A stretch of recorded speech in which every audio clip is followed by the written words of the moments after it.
एक बात मैं वाज़ेह पैगाम देना चाहता हूं कि पाकिस्तान पीपल्स पार्टी सिर्फ एक ज़बान समझती है, वह मोहब्बत की और प्यार की ज़बान समझती है।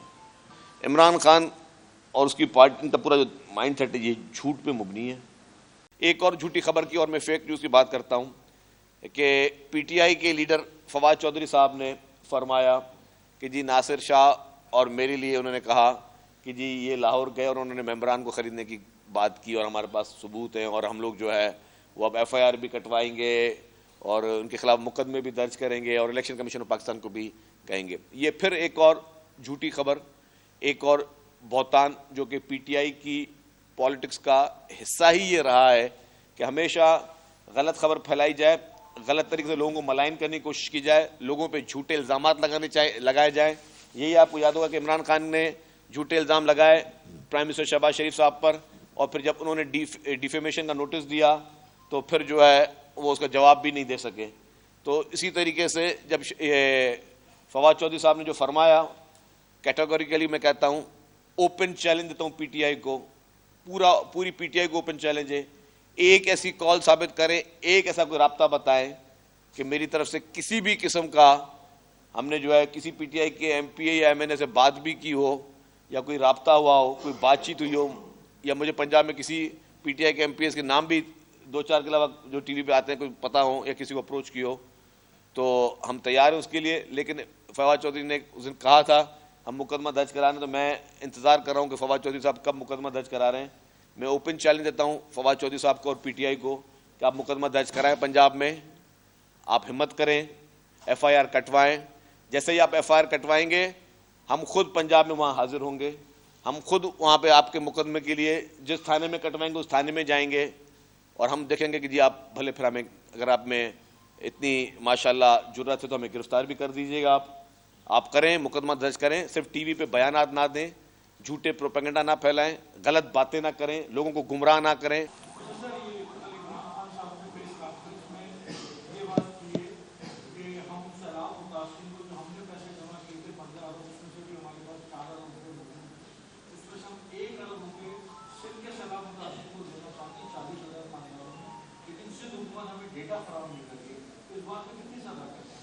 क्या बोला, कितने टोटल जमा हुए थे? 15 अरब रुपए। देखिए जी, ये जुनैद साहब आपका बहुत अच्छा सवाल है। इमरान खान साहब ने बकौल आपके, क्योंकि मैंने नहीं लिखा बयान, मैं ट्रैवलिंग में था, तो आपके मैं बयान को कोट करके कहता हूं कि इमरान खान साहब कहते हैं कि मैंने 15 अरब रुपए सैलाब मुतासरीन के लिए जमा किए, पहली बात।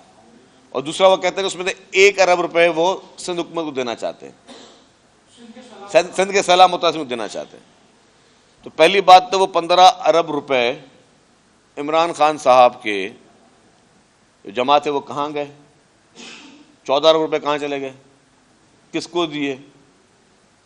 ये जलसों में चले, सोशल मीडिया पे चले, फिर फॉरेन फंडिंग या किसी और चक्कर में चले गए, या फिर जो है वो किसी खातून साहिबा जो मुल्क से बाहर है उनके पास चले गए? कहाँ चले गए उसका हिसाब होना चाहिए, उसका बाकायदा कड़ा एहतसाब होना चाहिए। बाकी ये दूसरा सवाल इस पे आपको सब पता है कि ये सबसे ज्यादा पूरा पाकिस्तान कहता है, पूरी दुनिया कहती है सबसे ज्यादा नुकसान सिंध का हुआ।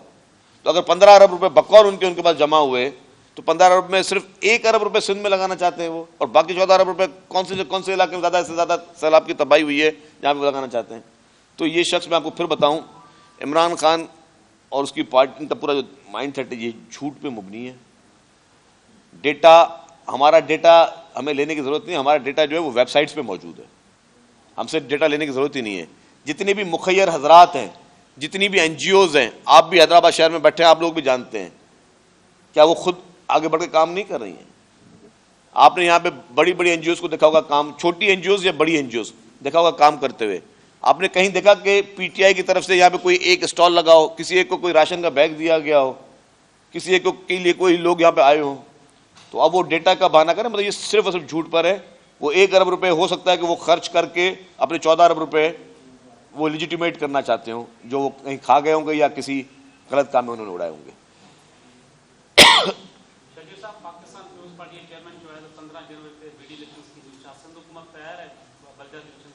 देखिए जी, सिंध हुकूमत और पीपुल्स पार्टी हमेशा से बलदियाती इंतखाबात कराने के लिए तैयार थे, तैयार हैं। जब लास्ट टाइम पोस्टपोन हुई तो मेट डिपार्टमेंट की प्रेडिक्शन थी, मेरे ख्याल 14 तारीख थी जहां पे इलेक्शन होने थे, कि जी बारिश होनी है, और बहुत ही मूसलाधार बारिश हुई। जाहिर है जब बारिश हो रही होगी तो आप उस वक्त पोलिंग के लिए लोगों को तो नहीं निकाल सकते। 2-3 दफा जब भी पोस्टपोन हुई उनके जेन्युइन रीजन से। और अब भी जो है इस वक्त पोजीशन यह है कि सिवाय चंद इलाके से जहां पे इस वक्त सैलाबी पानी मौजूद है, बाकी सिंध हुकूमत तैयार है। हम इलेक्शन कमीशन के हर अहकामात को आईनी तौर पर पाबंद हैं कि उनको पूरा करें। सिंध हुकूमत की अपनी चॉइस नहीं है कि ये इलेक्शन हो या ना हो। पीपुल्स पार्टी हर वक्त इलेक्शन के लिए तैयार है और सिंध हुकूमत आईनी तौर पर इलेक्शन कमीशन और किसी भी अदालत के हुक्म के मानने के पाबंद है।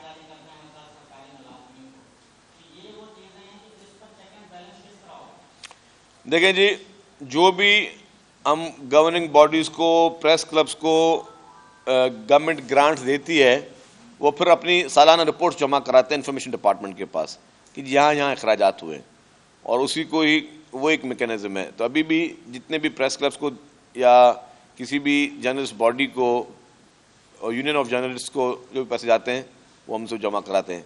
जहाँ तक गवर्नमेंट ऑफिसर को सहाफत में नहीं होना चाहिए, डेफिनेटली इसमें दो राय नहीं है। किसी भी गवर्नमेंट, हमने देखा है कि जी कुछ लोग एजुकेशन डिपार्टमेंट में या किसी मुख्तलिफ डिपार्टमेंट में लोग करते हैं, तो उसको उसके लिए स्क्रूटनी मुख्तलिफ अवकात में की गई है, और अभी भी जो है वो गवर्नमेंट के लॉज जो है वो क्लियर है इसमें।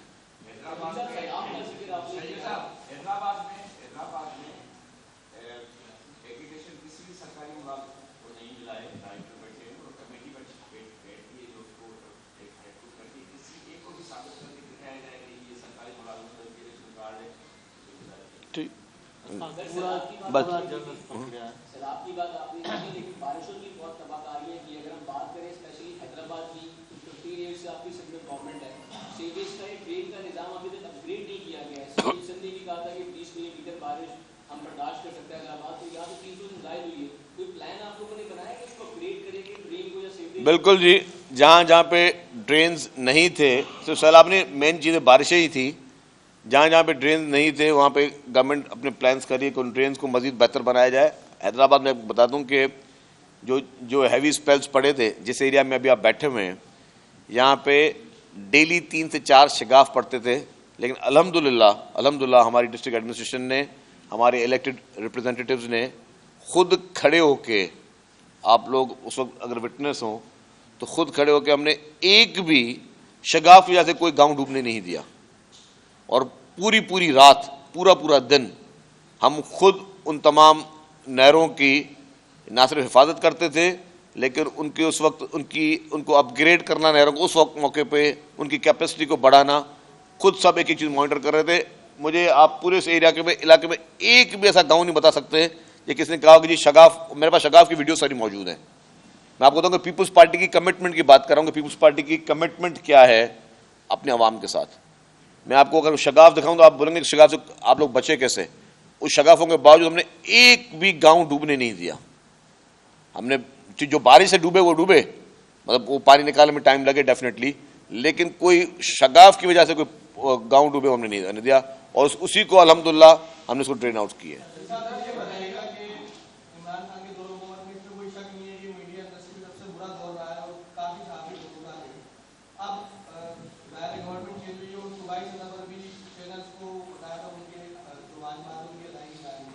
लेकिन उसके बावजूद कई चैनल्स ऐसे हैं अभी तक ना तो उनमें नए साथियों की जगह उनमें भर्ती हो रही है और ना ही पुराने साथियों के जो कट लगाए गए थे वो वापस लिए गए। तो इस सवाल को कोई मानकान से आपकी बात हुई क्योंकि आप पहले भी ले चुके हैं मीडिया से रिलेटेड और तब भी आप काफी एक्टिव नजर आए। देखिए, ये उनका निजी मामला है। किसी चैनल को हम ये नहीं कह सकते, टीवी चैनल को जी, कि आप ज़बरदस्ती लोग भर्ती करें और आप उन लोगों को, इतने लोगों को रोज़गार दें। चैनल जितनी ज़रूरत समझेगा उतने लोग रखेगा। हाँ, लेकिन इसके हम खिलाफ़ हैं कि कोई भी मीडिया हाउस जो है सहाफ़ियों को बरतरफ करे या उनके लिए डाउन साइजिंग करे या उनकी तनख्वाहें रोके या उनकी तनख्वाहें कम करे या तनख्वाह ना होने की वजह करे, उसको हम तो डिस्करेज करते हैं। लेकिन हमारी कोशिश यह है कि खुश उसलूबी के साथ हम मीडिया हाउसेस को स्ट्रॉन्ग करें। हर हिसाब से मीडिया हाउसेस फाइनेंशियली स्ट्रांग हो। मीडिया हाउसेस स्ट्रांग होंगे तो डेफिनेटली उसके समराज जो हैं वो जर्नलिस्ट को भी जानने चाहिए और जाते भी हैं।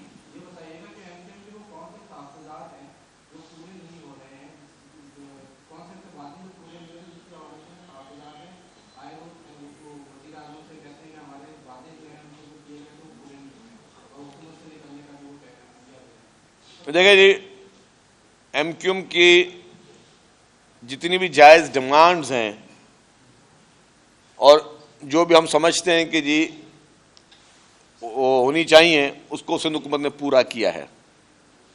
मैं काफ़ी उन मीटिंग्स का खुद भी हिस्सा रहा हूँ जहाँ पे हमारी कोशिश ये रही है कि किसी भी इत्तेहादी जमात को कोई खदशात नहीं होने चाहिए या उनकी जो भी जायज़ बातें वो पूरी होनी चाहिए। और जहाँ तक हुकूमत सिंध कर सकती है उतनी वो कर रही है। लेकिन इसके बावजूद भी अगर आज भी हम को खदशात होंगे तो हम कोशिश करेंगे खुश उसलूबी के साथ उनके साथ बैठ के मसले को हल करें। लेकिन एक बात मैं वाज़ेह पैगाम देना चाहता हूँ कि पाकिस्तान पीपल्स पार्टी सिर्फ एक ज़बान समझती है, वह मोहब्बत की और प्यार की ज़बान समझती है। इसके अलावा और कोई ज़बान पीपल्स पार्टी को समझ में नहीं आती।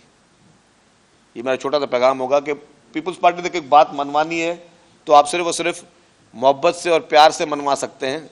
और कोई दुनिया में ऐसा तरीका नहीं है कि आप पीपल्स पार्टी से कोई भी हो वो बात कोई मनवा सके।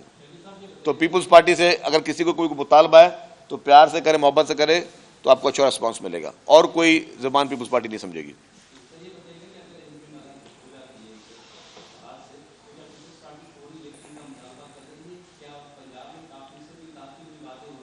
देखिए जी, मैंने कहा कि पीपल्स पार्टी की ये कोशिश है कि तमाम पॉलिटिकल पार्टीज जो भी इस वक्त इत्तेहादी हैं उनकी जायज़ बातों को उनको माना जाए और उनको साथ इंगेज रखा जाए। हम किसी भी इस हक़ में नहीं है कि जो भी इस वक्त हुकूमती इत्तेहादी जमात है उनमें की कोई भी जमात नाराज़ हो, और जिसके जो जायज़ खदशात हैं वो पहले भी हमने उनकी मदद की है, आइंदा भी करते रहेंगे।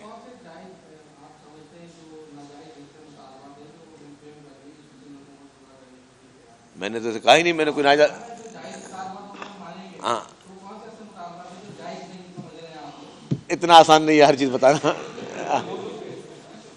ये एक हमारे एक मिनट उनसे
देखिए, मैं आपको एक बात थोड़ी क्लियर कर दूं।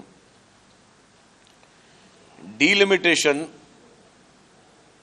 प्रोपोजल गवर्नमेंट ऑफ सिंध बनाती है, delimitation election commission of Pakistan करती है, पहली बात।